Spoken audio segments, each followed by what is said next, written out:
yeah, as I say, a very warm welcome to what's the fourth of the series of webinars from ECIS, Special Interest Group Sustainability and Regenerative Practices.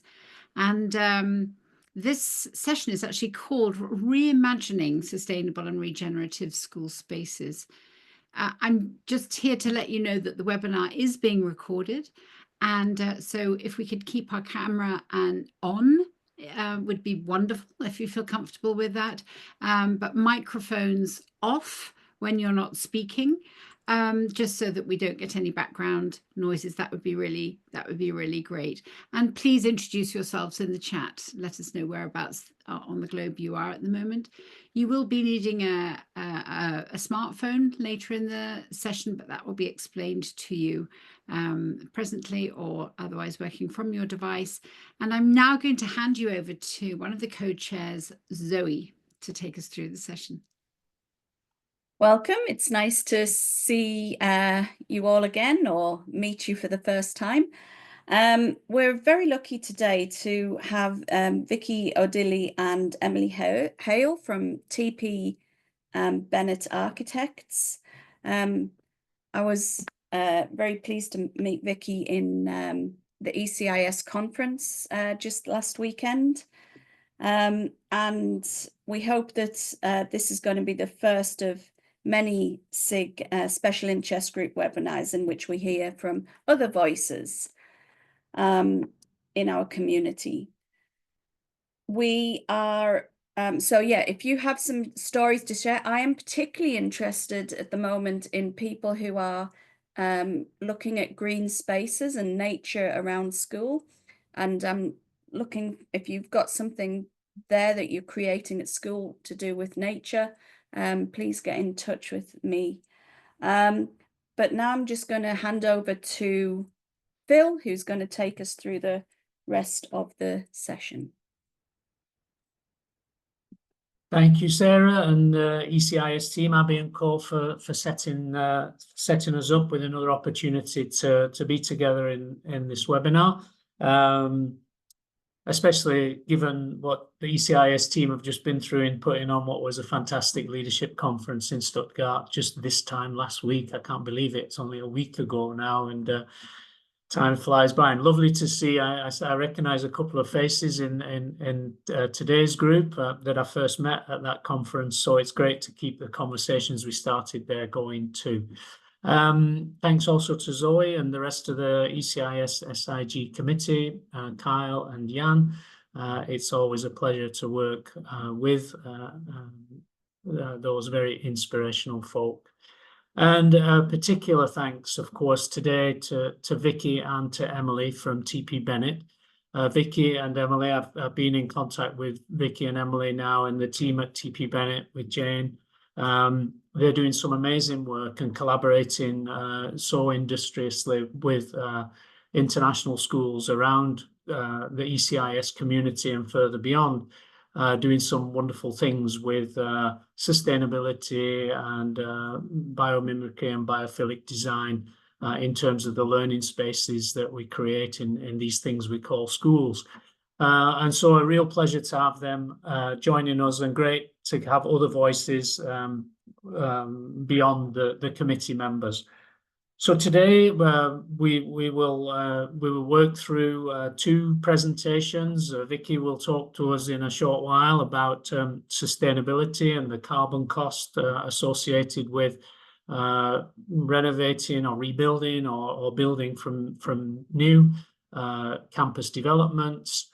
And then we will go into a breakout session where we'll do some follow-up work on to do with the complexity and how we can evaluate the decisions we make in terms of that aspect of campus development. And then we'll come back together and we will work with, having said that, I think with such a small group, we may well just stay together rather than going out into a breakout room. We may well stay together if the group stays at a similar size. Following that work with Vicki and prompted by Vicki's presentation, we'll then hand over to Emily, and Emily's specialism is in terms of biomimicry and biophilic design and how that can be used to good effect to create inspirational and sustainable spaces for learning in and around the school campuses. So when we've done that, we will start to wrap up our session, and we'll hand over to Kyle, who's on the committee, and he'll tell you all about the next webinar in our series, which is coming up in the not too distant future. So unless I forgot something, I think we can crack on. And so thank you again to Vicki and to Emily, and over to you, Vicki, to share with us your insights into your area of specialism in terms of campus development. Thank you. Thank you so much, Phil, for that really warm welcome. Really lovely to be here with you all. I will share my screen now, and hopefully you'll be able to see that all in a minute. Has that come up for everyone? Fantastic. So I'm going to do a little bit of setting the scene, talk about the wider context, and then we'll talk about what it means for built environment projects for your school. So some introductions from me. So my name is Vicki Odili. I have been working in sustainability for a few years now.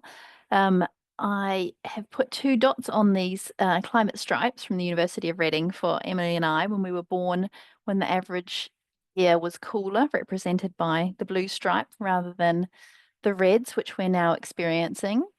I originally come from New Zealand. I was born and brought up in Wellington, fantastic city on the other side of the world. I find myself now in London.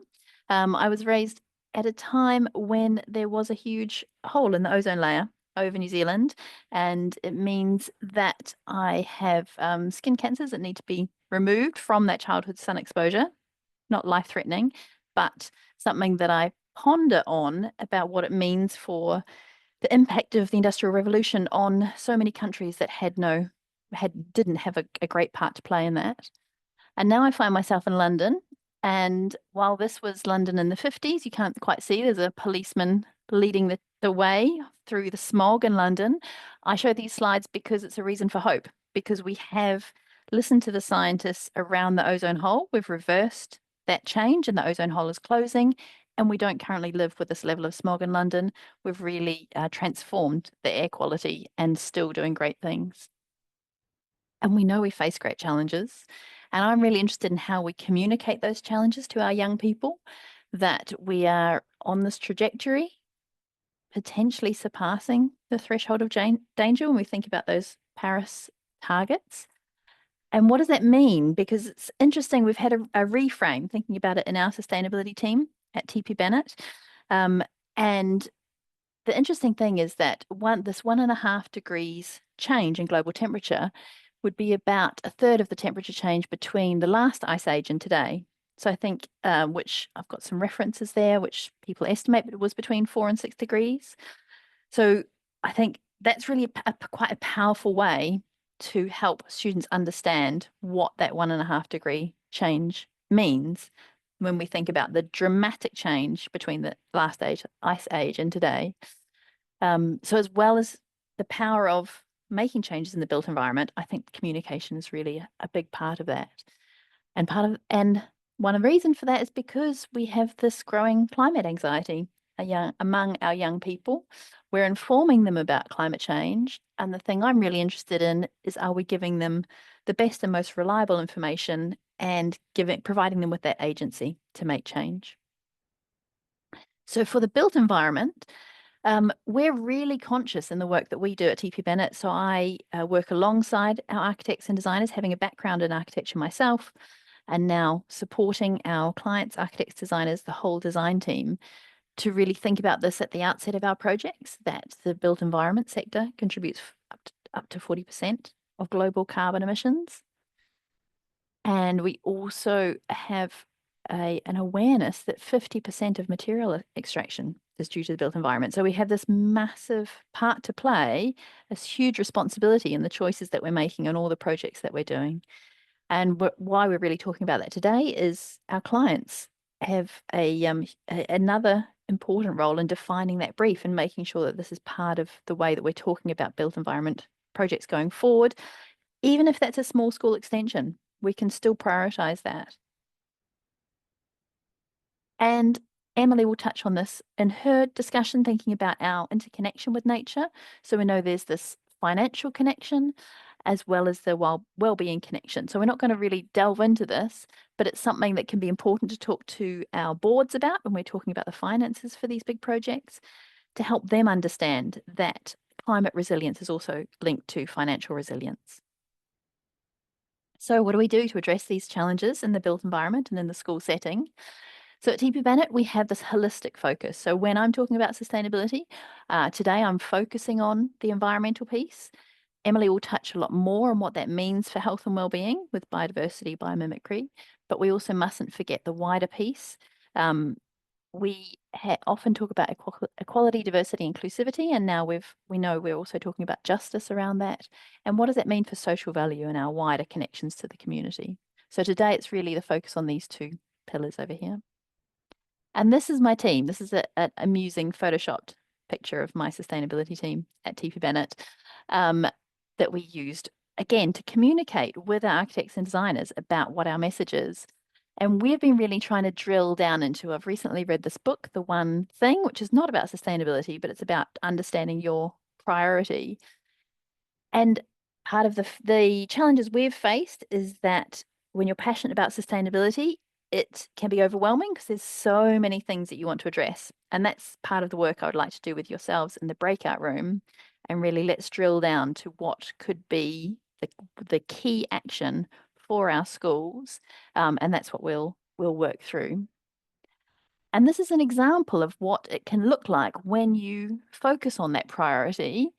And in Paris, there's been this radical transformation in their air quality. You can see the difference from 2007 until today, where the heat is obviously, I haven't translated this graph, unfortunately, but you can understand that the red is showing you as a heat map diagram, very bad air quality compared to today. And now the communities are behind this and they're voting for more and more car-free areas. So it's the built environment in that bigger, wider city scale, but we also understand the well-being impacts that will have to all of the people experiencing that city. Another example I wanted to bring back to schools as well, about thinking about really clear messaging and communicating that and making sure that everyone understands their part to play in that journey the school's on. This is from an ESG report from Education in Motion, specifically around their waste management strategy. And I think it's a really interesting roadmap where you can say, obviously our target is waste reduction, and then what are these little milestones that everyone in the whole school community can get involved with? So focusing in on a built environment more, we're really keen to make sure that everyone understands the difference between the embodied carbon and operational carbon of those buildings. So operational carbon is something that we find most people understand because we have to pay utility bills. So it's everything around running that building, the energy used. And it's this embodied carbon that the industry is really grappling with a lot more, trying to understand what it means for the different life cycle stages, how do we measure it, and how do we accurately use these carbon numbers to inform the design decisions that we're making. And again, why this matters is because operational carbon of buildings accounts for 28% of those global carbon emissions. And it's the embodied carbon piece I was talking about that's so interesting. So we've got that 40% of global carbon emissions made up by the two, and then 40% again as a contributor from embodied carbon of the materials. So another way to think about it is that 40% of a building's carbon is emitted or lost before the first user switches on the lights. So how could we tackle this? So this is a really interesting diagram that is in the London Plan and the planning policy. It's from Useful Projects. It's talking about building in layers, and it's things that we understand, designing for long life loose fit. So something like the structure, we know we can design to last for 60 to 120 years. So we can use robust materials that will last the distance. But when we drill down from the structure to the skin, we need to design for ease of refurbishment. We think about the services designed for long life loose fit, and we get into those different layers, thinking about the appropriate levels of flexibility and adaptability Because if we design these things to be too flexible, the embodied carbon spend at the outset will actually be more than needed. So for example, if we designed a school to also function as a hotel and an office, there would be too much adaptation you would have to cater for, and it may never actually be used for those other purposes. So it's finding that appropriate level of a flexibility and adaptability and durability relative to the different levels. And then this is a tool that we have at tpbennett that we're going to launch for all architects and designers outside of our practice to use.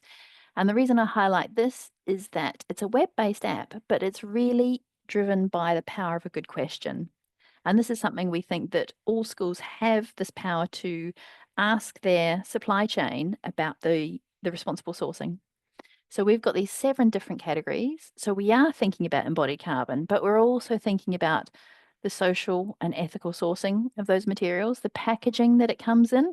We're seeing a move from some of our contractors actually to go back to blankets, wool or recycled felt blankets rather than single-use plastic packaging.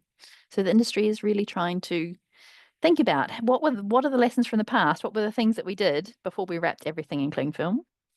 How far are these things coming from?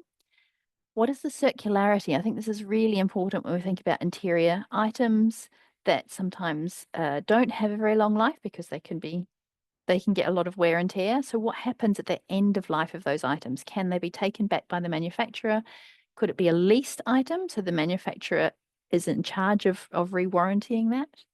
And what is it made of? So we know this is really important, connecting back to the well-being of people, making sure we've got low VOCs, volatile organic compounds in the materials, and also thinking about the health of the operatives and the people who manufacture these products. And obviously through to the resource consumptions at the point of manufacture. So it's all these different topics, which sounds like a lot, but we've simplified it, and it started out as an Excel spreadsheet. So this is now a web-based app, but it was really just that simple. If you want to supply us with products, please answer these questions so we can understand where you're coming from, what your priorities are. And actually just having those conversations has made some of our suppliers step up because they weren't sure what to do, and understanding what we were looking for has really helped them on that journey. And then this is back to that piece about communication, and it's something the industry is open to, and we're having some really positive discussions, but it's still relatively new as material passports.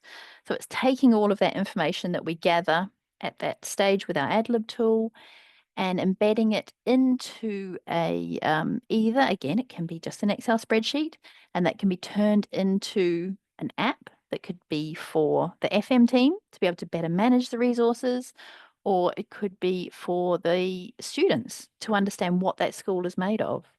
So actually, when we're saying to them, there is a climate crisis, and have we thought about that in the projects that we're undertaking for them in their school grounds? And this is a great way of visibly saying, yes, this brick wall was created from waste-based bricks sourced locally. Or we've prioritized natural materials, not only because they come from local timber sources, but actually it is something that we can easily sand down, and it can last for years and years to come. And also, I think it's really important thinking about trying to simplify this messaging, that while built environment projects we know can be incredibly complex, the thing that we really focus on for our team, our one thing, is getting the brief right. So making sure at the outset, if you say that you're a school that values sustainability, regenerative practices, and you're reimagining what that might look like in the future, then you've got targets in there that align with those goals and that they're really measurable, so that throughout the design process they don't get lost, and at that post-occupancy stage they can be measured and evaluated. So putting those targets into the brief, making sure sustainability is not an afterthought. And as the design develops, prioritizing those regenerative benefits. We think a lot of people understand designing for well-being, for the health of the students and the educators in the space, but what does that mean for the demands that we're placing on the planet?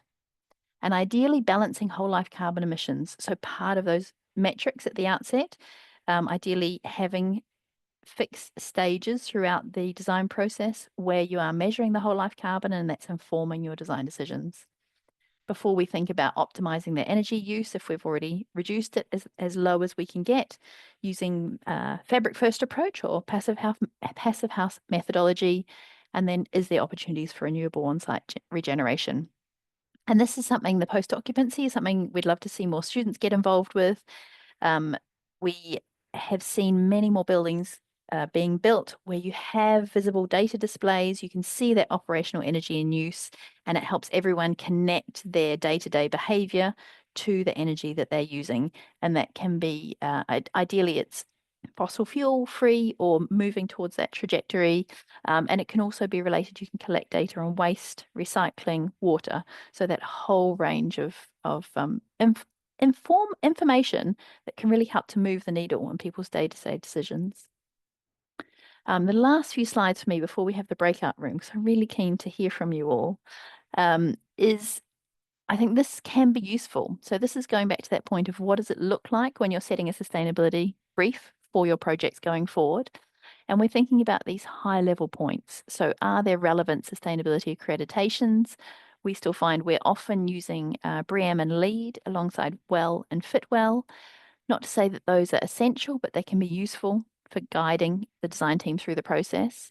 How are we prioritizing low carbon design, waste and circularity, health and well-being, social value, DE&I, biodiversity, water usage, transport, and other broader assessments. CREM is a tool that can help assess an asset stranding point. So it's like a longer term net zero carbon roadmap tool. And so I've got a couple of examples for you. This is one that we had from a client. So this is showing you what that 3-tier scenario might look like in practice. So if I take water as an example, their baseline, that if I go back, the blue lollipop, their baseline, not the giant lollipop that every child would want if I offered them the choices. The blue lollipop is what does it mean for indoor water efficiency? So set some clear targets around that. This one they've aligned with the LEED accreditation, and install water meters with automatic leak detection. Wouldn't that make our facilities management team life so much easier? Their preferred is to start thinking about water reuse so that we, again, setting a clear measurable target around that with those water meters and reduction in water consumption. And then aspirational is performing water budget analysis. So thinking about what that could mean. So you can see that, and often we're finding that clients are sitting somewhere in the middle, so that they're setting a minimum. Yes, we want something that is a red line for us. We won't go below this baseline. Not all of the projects can be aspirational on all of these topics. Perhaps for this one, they say, actually, what is really important to us is this aspirational habitat creation. That's something we're really going to focus on.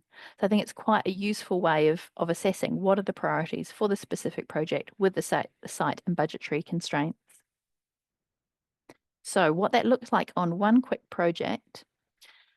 So this is the project actually. So it's in Covent Garden in London, and it was an office retrofit.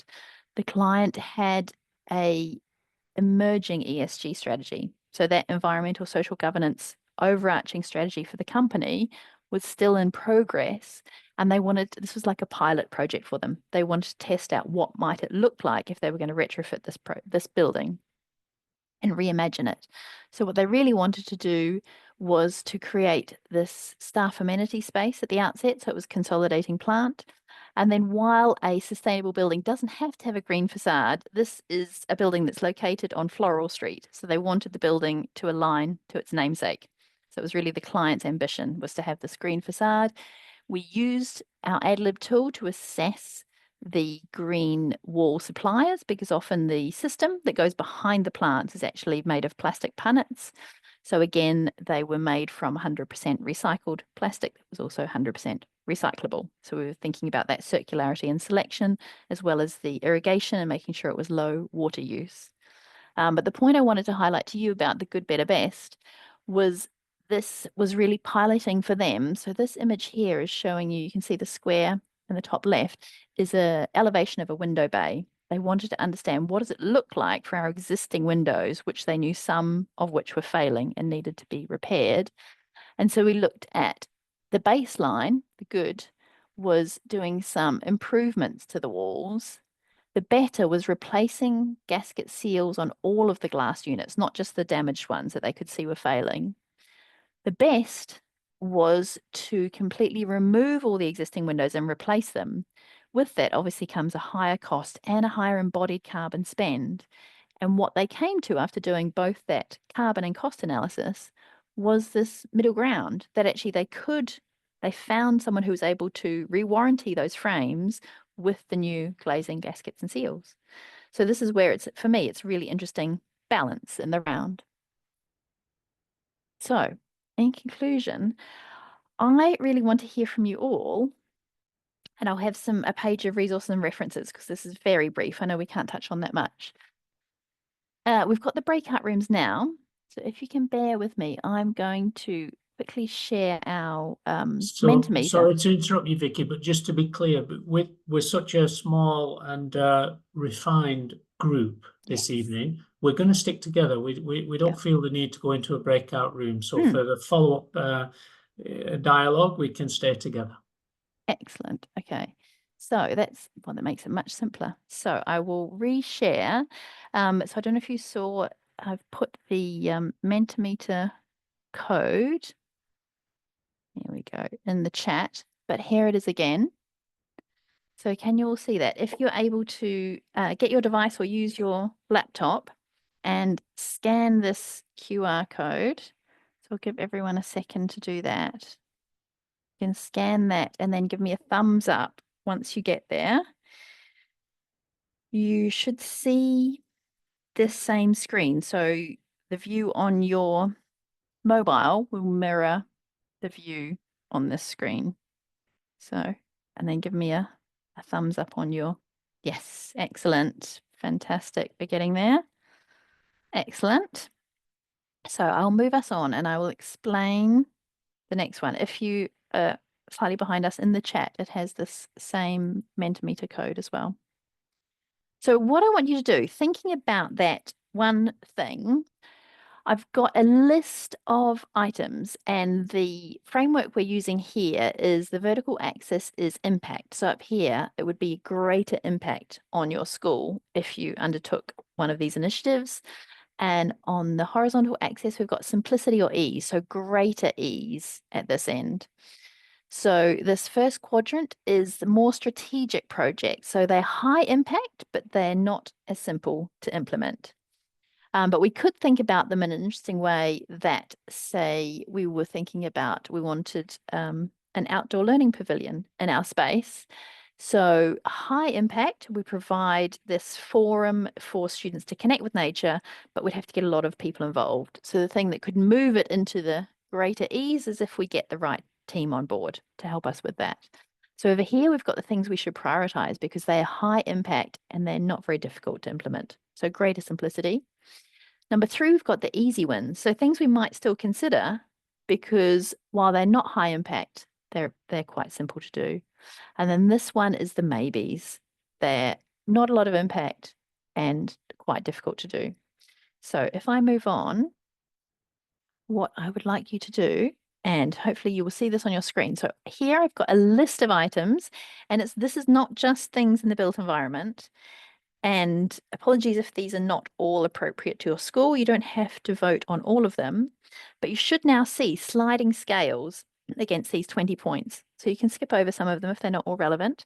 We're rating them from 1 to 10, 10 being greater simplicity or easier.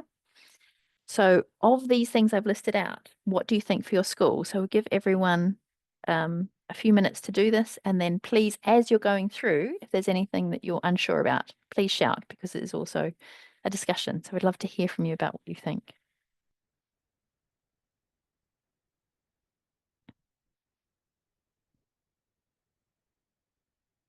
And then because we're all in one room, we should, at the end, we'll see the submissions by everyone.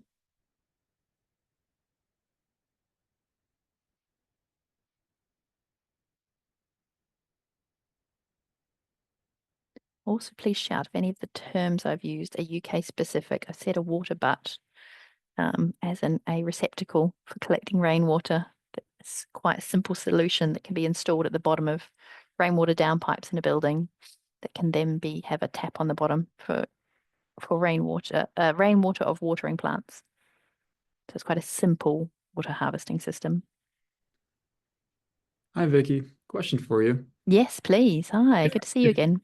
Yeah, of course. If we already have these items at our school, should we respond? We'd still like to hear where you thought it fell in the quadrants. Yeah, based on your experience. Yes, Okay. please. Yeah, that's a really good question. I should have said Wonderful. that. Yes. So if you've done it, then tell us, was it as high impact as you thought and as simple as you thought, or was it not?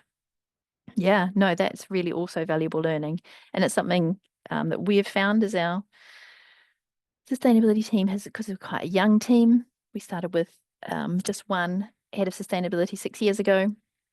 And as we've grown, we've learnt, sometimes by mistake, that what we thought would be high impact and easy to implement was not. So yeah, please, things that you've tried for yourself. And this is something I think you could take away and do.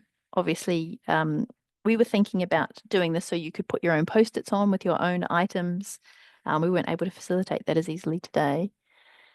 But yes, this is something you could think about in the future with your own sustainability initiatives.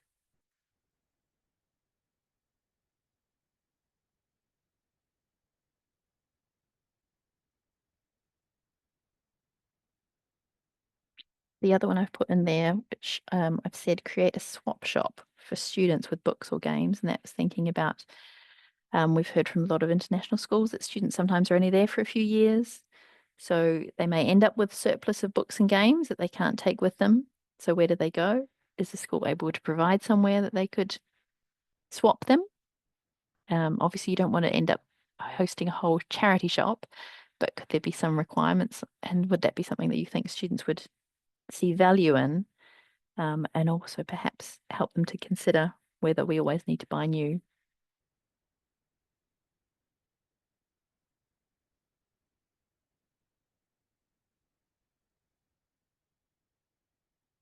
Yeah, some of them I have deliberately made very straightforward, like reusable water bottles, which is obviously not making a huge change in terms of those bigger picture pieces, but we think that those small behavioral changes can lead to people being more cognizant of the next step they could make on their sustainability journey.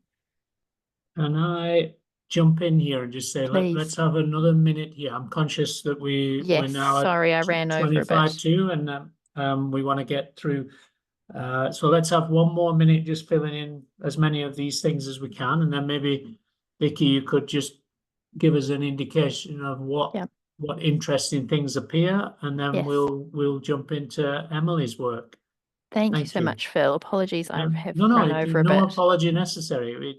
I wish we had all evening, and I could be here all evening, but I can't speak for everybody else. But there you go. Fantastic. I mean, for me, it's interesting the things that are popping up in the top corner, that we've got some of the sustainability in the curriculum, which we heard about at the conference. I heard from the Cambridge International Schools about what their framework is like. Yes, I also agree that this is providing water refill stations, something we can consider. It's interesting, got quite a few Vicki, clustered in the middle. When you're hovering over that thing now, so you're on 13 now, and we see the other points radiating now. What is that showing us? So that's showing us where other people have placed them. Okay. So that's kind of, I think that's why they're hovering in the middle, because people, so 13 is an interesting one, because I could see it's a bit contentious, the swap shop. So some people have placed it in high impact and ease, and other people have placed it in low impact and greater difficulty. So I think that's why they're clustering in the middle, because it's showing us that quite range. I was interested in this one as well. That's one I spoke about earlier, this outdoor pavilions. Yeah. So so really, really varied. for different schools, which is fantastic. I think, yeah, it'd be great to know if you found this kind of reflection useful. And then I think we won't have time for this, but what I'd love you to think about as your takeaway is from doing this exercise, what could be your one priority? Is it the way you're communicating? Is it a future built environment project? We'll come back to this because I want to make sure Emily has plenty of time. I was going to say, just off your previous Mentimeter, I just think if anyone wants to share with us after today their experiences of implementing these, where they've had quite a strong positive or negative view, we're really interested to hear your feedback of what's worked well and what hasn't worked well. Yeah, marvelous. Would after this webinar's over, will you be able to share the findings from that Menti? So will we be able to hover over and see the? You should be able to, and actually if people have thoughts, you could still access this. So great. Yeah, so while Emily's talking or after the talk, you could still input into this.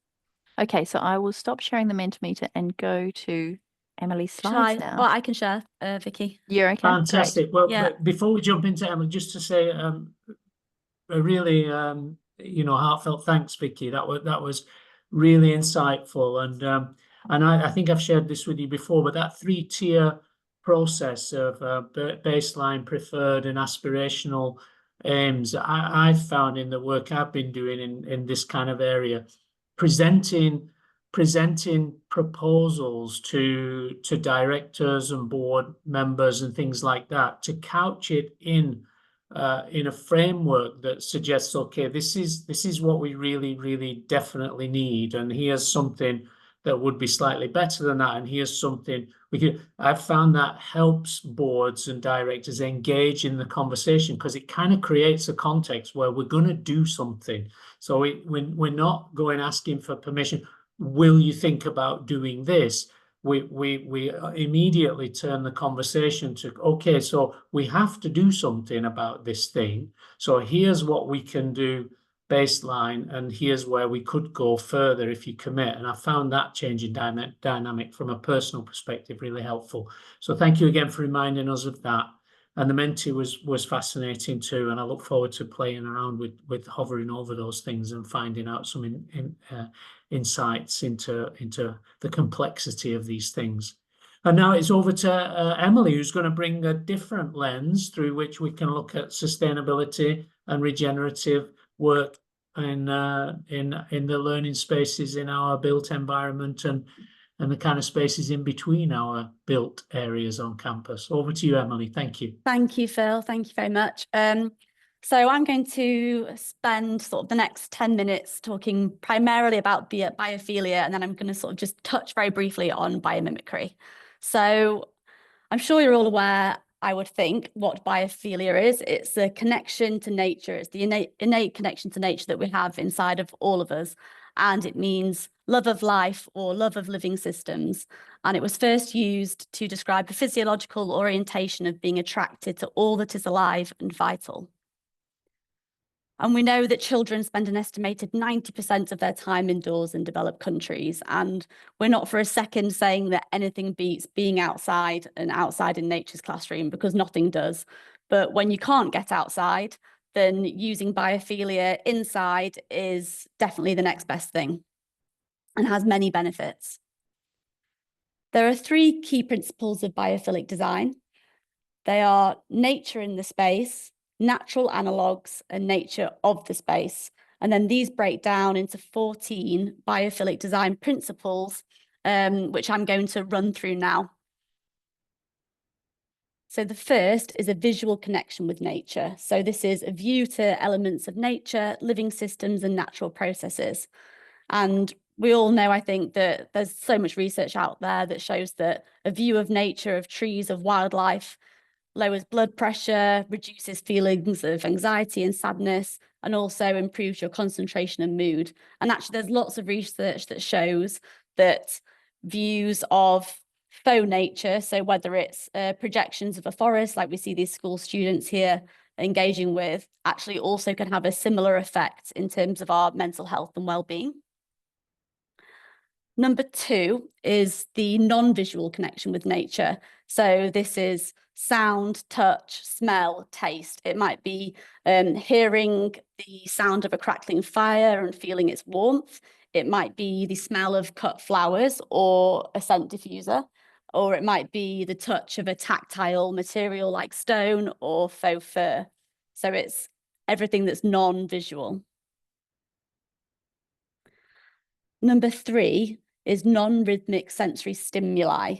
So very simply, it sounds more complicated than it is, this one. Very simply, it's sort of swaying grasses, falling water, buzzer passing insects and animals. These are all examples of non-rhythmic sensory stimuli. Number 4 is thermal and airflow variability. So this is the subtle change in air temperature, in humidity, that feeling of airflow across your skin when you open a window, and different surface temperatures that mimic natural environments. And I think we all know, well, you know better than anyone, for teaching in schools, how much COVID amplified the importance of airflow in our internal spaces.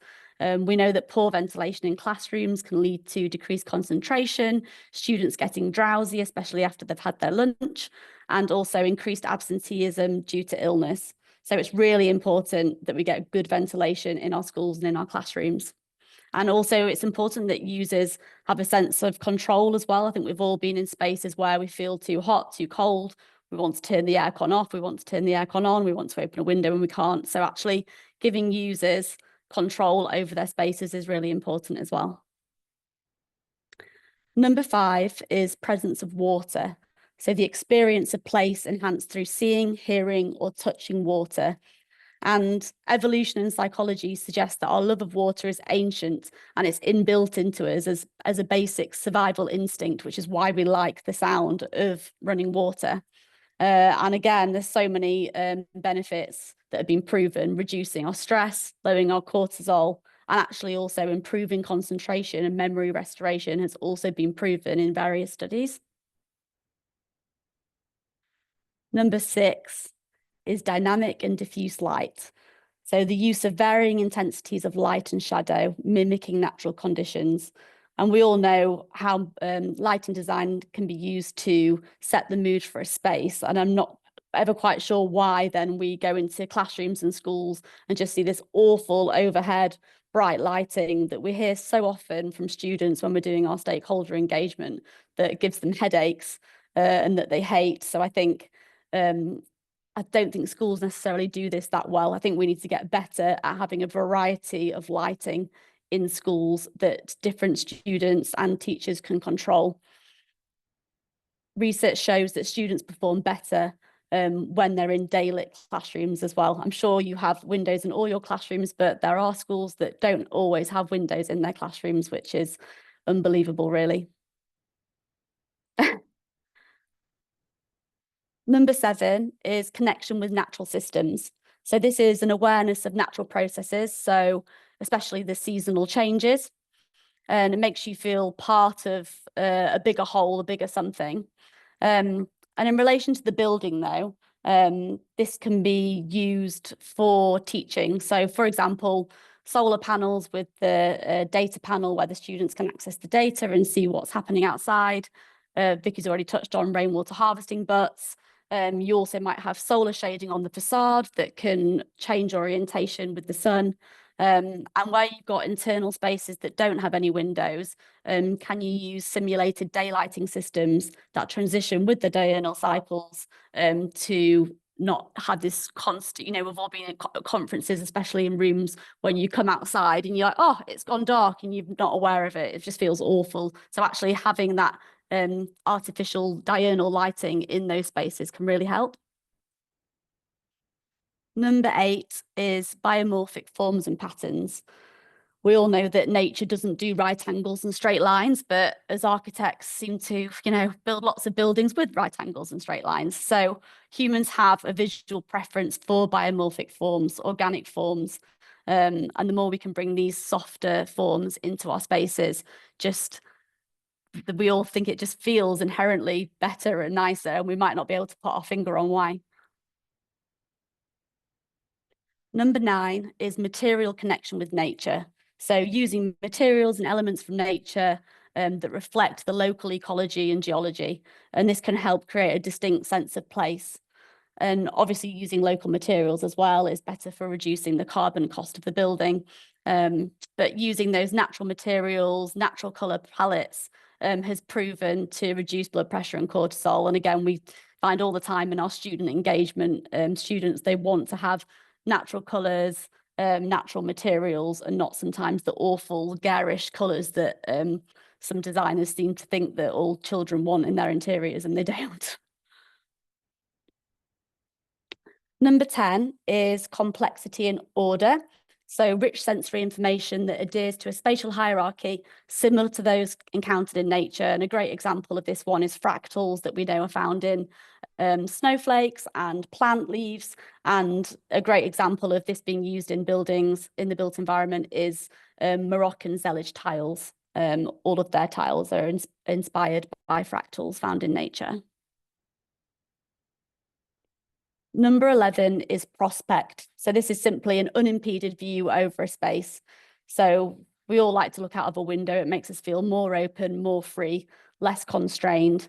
And we also know that it's really important to regularly look into the long distance for our eyesight. So where you see schools and offices and classrooms where students are sitting in rooms all day without a long distance view, you're actually really impairing their vision in the long term by not allowing that long distance regular view out. Number 12 is refuge, a place for retreat from environmental conditions. And it's usually a place where you can feel safe, it feels cozy, you might have lower ceilings, dimmer lighting, softer furnishings, and good acoustics, perhaps with some relaxing music playing.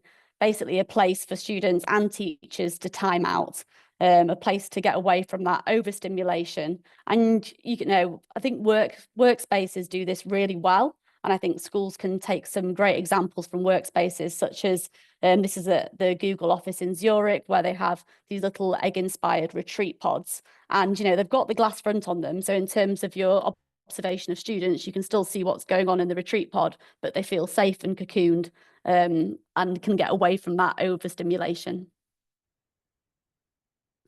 Number 13, I think this might be my favourite actually, mystery. So the promise of more information achieved through partially obscured views or sensory devices that entice the individual to travel deeper into the environment. So this is the excitement, but not fear, of what might be around the corner. And actually you see this done really well in landscape design, and traditional gardens actually do this really well, where you might enter a space and it might sort of go into a smaller archway or something, and then you go through and then you enter another space. It's that journey through a space, through a building, surprise and delight, and excitement about what the next space might be.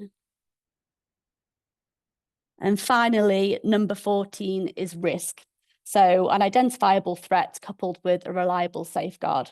So we all know that a good risk condition feels exhilarating. It's not scary, but it might feel just the right amount of scary. And research has shown that adolescents are more willing than adults to lean into uncertainty and explore situations in which our desired outcomes are not assured. So obviously, being outdoors is the best place to use this biophilic principle, and it's slightly harder to achieve inside. But so when you're designing your play out areas and outside areas as well, is make sure that all students have got the opportunity to experience risk and also to succeed. We'll share this with you after. This is just like a really little useful guide to which plants filter out the most common toxins. We can share this after. It's quite useful for a planting guide for your indoor spaces for your schools. And then I'm going to touch really briefly on this because I wrote a whole thesis on this, and Phil knows I can bang on about biomimicry all day. So biomimicry is a practice that learns from and mimics the strategies used by living organisms to solve challenges compared to the ones we faced as individuals and societies. So we are learning from nature to find solutions to our problems. And the premise is that we don't face any problems that nature hasn't already faced somewhere in the world at some point in time and spent millions of years finding a solution to. So there are 3 principles of biomimicry. 1 is nature as a model. 2 is nature as a measure. And 3 is nature as a mentor. And I'm going to whiz through these because I'm conscious of time. Just going to show you a few built examples. So the first is the Eastgate Centre in Zimbabwe.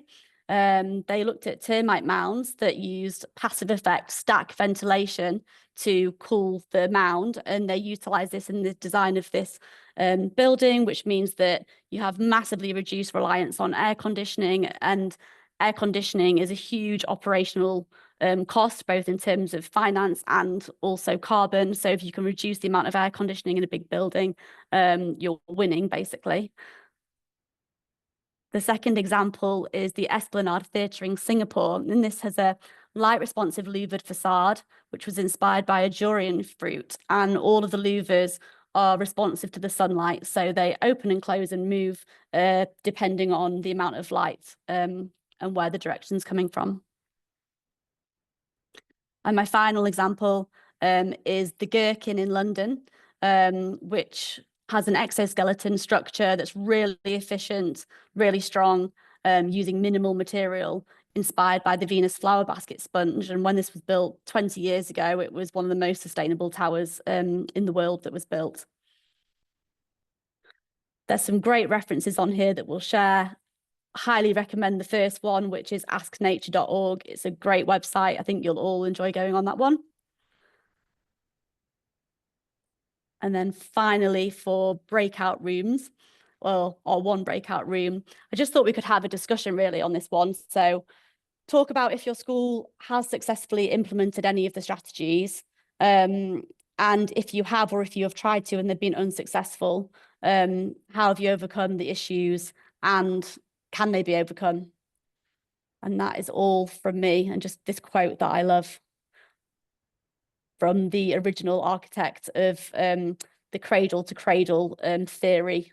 Why can't I design a building like a tree? A building that makes oxygen, fixes nitrogen, sequesters carbon, distills water, builds soil, accrues solar energy as fuel, makes complex sugars and food, creates microclimates, changes colours with the seasons, and self-replicates.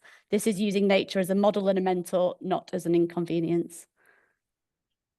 Well, look, Emily, thank you so much for that. And I don't Whizzed know through. whether we've no, it was awesome, and you're right. You can bang on about this for a long time, and it's absolutely fascinating when you do. I have to say, just before you put that quote on there from the cradle to cradle concept, you said about biophilia, about learning from nature to find solutions to our problems. And immediately I thought, what a brilliant mission statement for an international school, you know, captured there perfectly and precisely. It was a lovely finish to what was a fascinating presentation. How many schools are making purposeful in bringing more mystery into school? I don't know about that. I know that we try through the, the IB learner profile tells us all to be risk takers, and we do that, but only up to a certain point. And so there was lots of things that you brought up there, Emily, in your presentation, which resonated with me. And I'm speaking on behalf of everybody now, which I shouldn't do, but I'm doing that only with permission because we're running out of time, and I want to make sure that Kyle gets a chance to share what's coming up next for this particular group. But I would be absolutely remiss if I didn't just say, before handing over to Kyle, thank you so much to Vicki.